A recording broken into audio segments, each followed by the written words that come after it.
Yeah, dear student, welcome back to the business study class. Our chapter going on is chapter 4, business services, and topic going on is life insurance. So today I am again giving you a brief description of the life insurance. What is life insurance? Basically, it is designed for the protection of human life.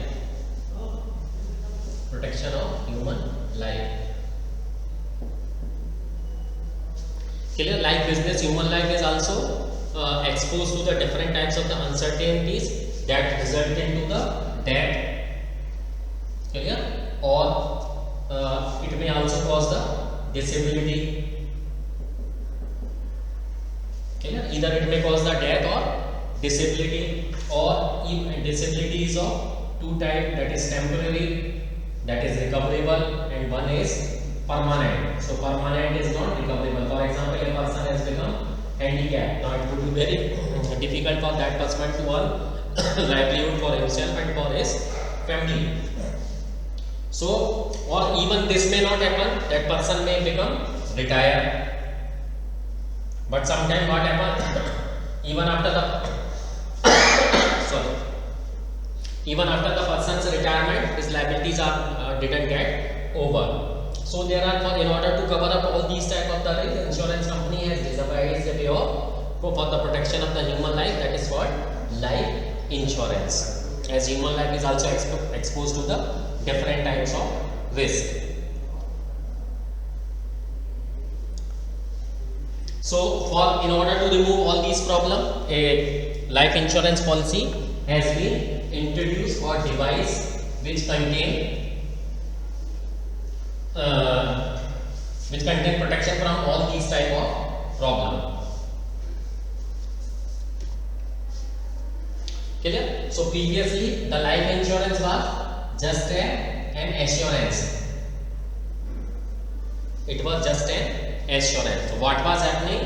Two things, the two main elements on which the concept of insurance is based is, one is the happening of the death or attaining a certain age. Attaining a certain age.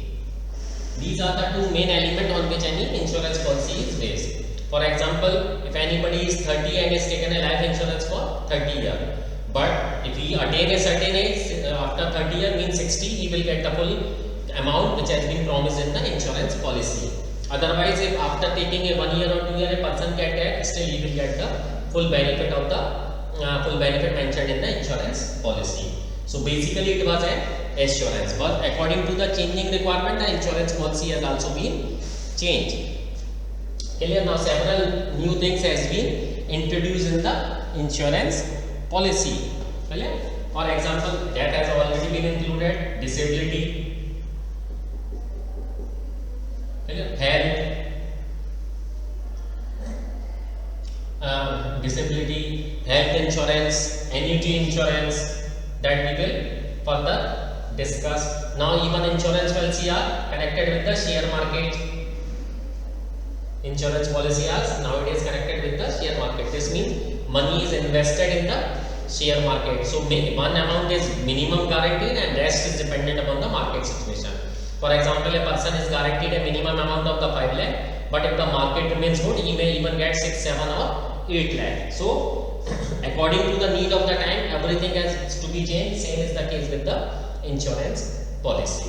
So insurance policy is designed and same. Previously it was assurance, but nowadays it is more than that. Clear? Now, what is actually life insurance? What I told you is the basic concept or the meaning on the point on which the insurance is based. Now we are going to study the definition of life insurance. What is the main definition?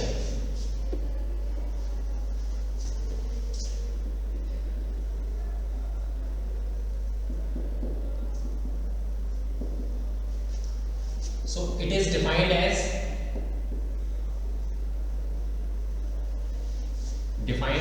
a contract. Life insurance is defined as a contract in which a person agrees to pay agrees to pay a certain sum to a body or institute called insurance company.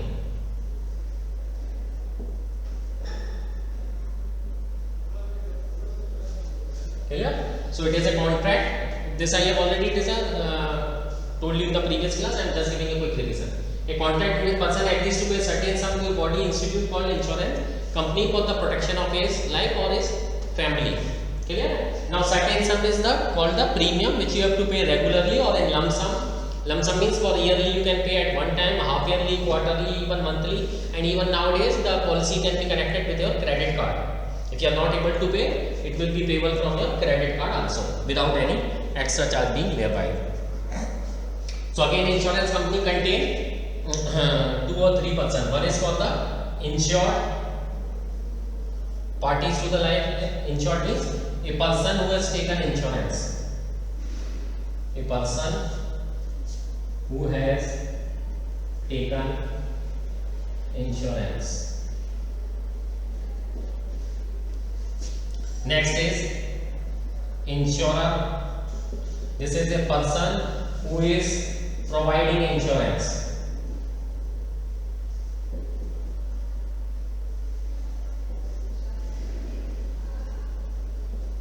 Who is providing insurance. Policy is the document which contain all the terms and condition of the insurance, for what points your life is covered, and all the terms and condition in written form is described in a document called policy. Clear? Premium. Premium is the amount charged by an insurance company from the person to pay yearly, half yearly, quarterly, monthly, whatever mode you are trying to pay. So this is a general introduction.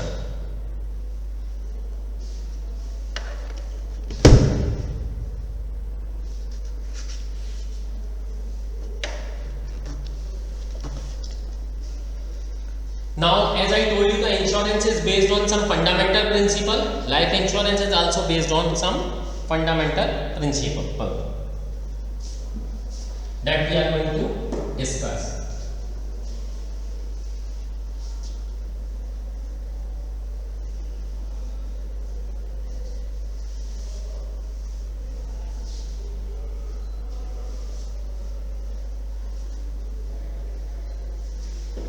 I taught you about the general fundamental principle of insurance, which is based on certain assumption. That first was the utmost good faith. Clear?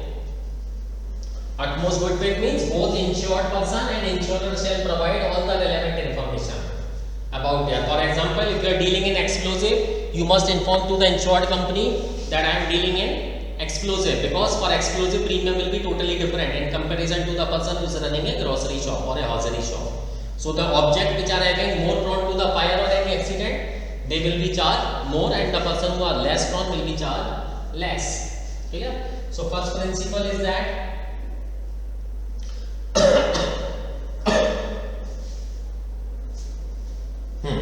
so the contract of insurance must have all the condition of valid contract. The contract of insurance must have all the essentials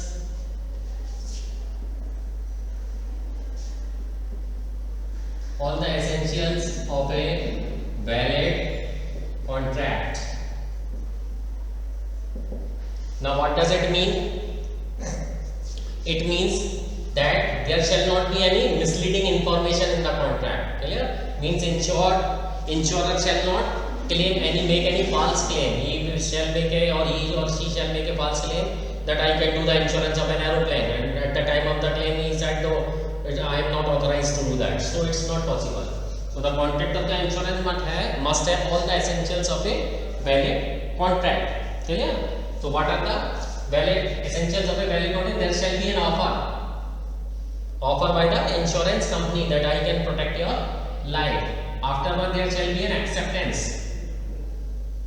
Who shall accept your offer? The person who wants to take the insurance, and that acceptance shall be the obtained by free consent. It shall not be the forceful by threatening or by any other thing. And at the same time, capacity to enter means capacity to enter into a contract. Now what does it mean? The person shall not be suffering from any illness, shall not be mentally incapable to do the contract. If there is if this thing happen, the contract of insurance become void. VOID. Void means zero. It shall not be applicable or enforceable. Clear? So there are several things mentioned in that, because it's a contract. So contract shall contain all the essentials of a valid contract, that is described in section 10 of Indian Contract Act 1872. You are not supposed to cram the section 10. You just know that there shall be a valid offer, and that offer should be valid accepted, and acceptance shall be obtained by free consent, free will, and the person is having the capacity to enter into a contract. This means the person shall not be incapable, means shall not be the minor, though there shall be an insurance for minor, but minor itself cannot take the insurance. It shall be authorized by somebody else, legal parents, guardian, or somebody else. So first point is the principle of the life insurance is that it must contain all the essential of a valid contract. It contain offer should be well accepted, acceptance shall be free consent, and the person is having the capacity to enter into a contract. Clear? Second, first we have talked about the capacity of the person to enter into the contract. Again, second thing is, second principle is already discussed, that is utmost good faith.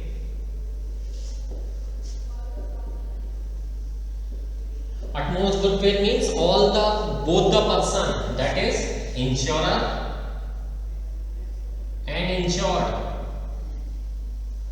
both shall disclose the relevant information about their things.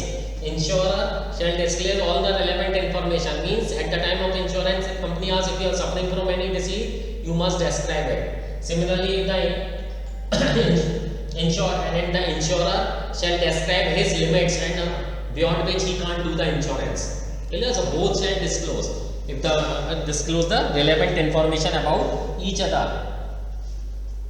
In case the insured is taking health insurance, so he shall disclose all the relevant facts which he is suffering from at the time of taking the insurance. As for example, nowadays we will see term insurance advertisement. They claim it that premium is 500, but that premium is for a male, that is, or a female of 22 to 24 years, and not using any type of alcohol and tobacco. But if any consumer claim that he is not taking tobacco and he is consuming it, then company will ask for the nicotine test. From the nicotine test, it can be discovered that from how many period, how much period the person is consuming tobacco. So at the time of taking health insurance, you shall disclose all relevant information. The reason behind it, at the time of the claim, you shall not suffer. Both of you shall remain in a win-win situation.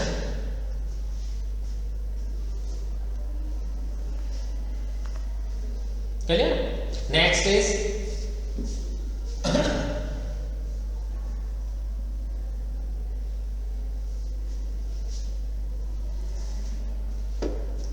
again the third point, that is insurable interest.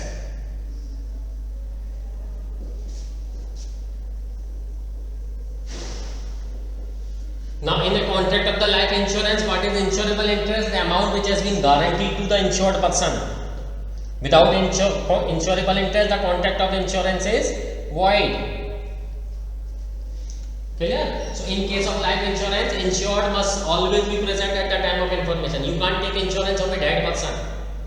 Clear? So the person who is already dead is not eligible to take the insurance. Clear? So insurable interest must be present at the time when the insurance is affected. It is not necessary that insured should have insurable interest at the time of maturity also. Clear? So a person is always having an insurable interest. Next, indemnity.